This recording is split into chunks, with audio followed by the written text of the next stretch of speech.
ফেরাউনের জাদুকররা বিশাল বড় বড় বাঘ বানালো, সিংহ বানালো, সাপ বানালো।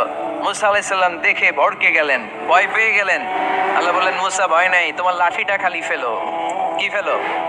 মুসা আলাইহিস সালামকে একটা লাঠি দিছে কে? লাঠি ফেলার সাথে সাথে মুহূর্তের মধ্যে হাইয়াতান তাসা, বিশাল এক অজগর সাপ।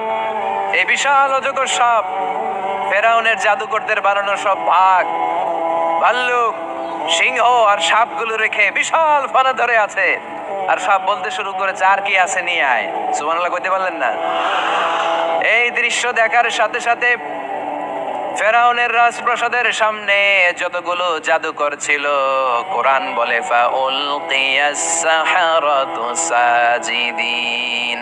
এই দৃশ্য দেখা মাত্রই ফেরাউনের নিয়ে আসা বড় বড় জাদুকরগুলো মুসা আলাইহিস সালামের সামনে দাঁড়িয়ে আল্লাহর জন্য সেজদায় লুটিয়ে পড়েছে।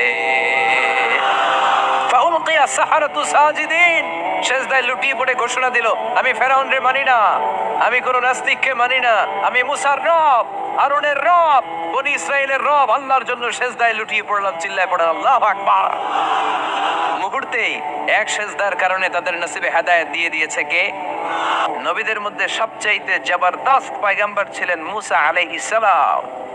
বড় মেজাজওয়ালা নবী, রেগে যেতেন খুব বেশি। থাপ্পড় মেরে একবার ফেরাউনের বাবুর্চিকে মেরে ফেলেছিলেন। অনেক শক্তি আল্লাহ তাআলা তাকে গায়ে দিয়েছিল। তিনি একবার আল্লাহকে আবদার করে বসলেন, রব্বি আরিনি আনজুর ইলাইক।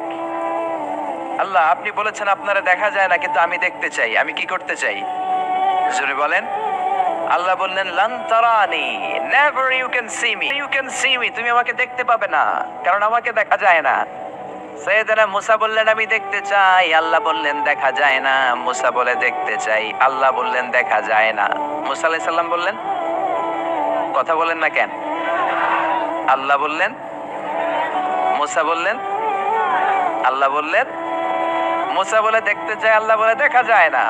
কিন্তু সাইয়েদনা মুসা আলাইহিস সালাম ছেড়ে দেবার পাত্র নয়, হেরে যাবার পাত্র নয়, পিছু হটার পাত্র নয়। মনে যেটা উঠেছে আদায় করার পাত্র হলো মুসা, ঠিক কি না? উনি বললেন, রব্বি আরিনি আনজুর ইলাইক, আল্লাহ আপনি আমারে দেখা দেন, আমি দেখতে চাই। আল্লাহ বললেন, লান তারানি, never you can see me. ওরে মুসা, এই বায়না ধরো না, আমারে তো দেখা যায় না, এই পৃথিবীর চামড়ার চক্ষু দিয়ে আমাকে দেখা যাবে না। মুসা বললেন, আমি দেখেই ছাড়ব। আল্লাহ বুঝাতে পারেন না, মুসাও ছাড়েন না। অবশেষে নবীর আবদার রব্বুল আলামিন শুনতে রাজি হলেন। আল্লাহ বললেন, মুসা, আগামীকাল অমুক সময়ে গোসল করে ওযু করে তুর পাহাড়ে চলে আসবা। তুমি যখন দেখতেই চাও, আগামীকাল তুর পাহাড়ে চলে এসো। সাইয়েদনা মুসা আলাইহিস সালাম তুর পাহাড়ে চলে এসেছেন, কারণ ওনার ফিলিংস আমাদের ফিলিংস একরকম নয়। আমরা কি আল্লাহ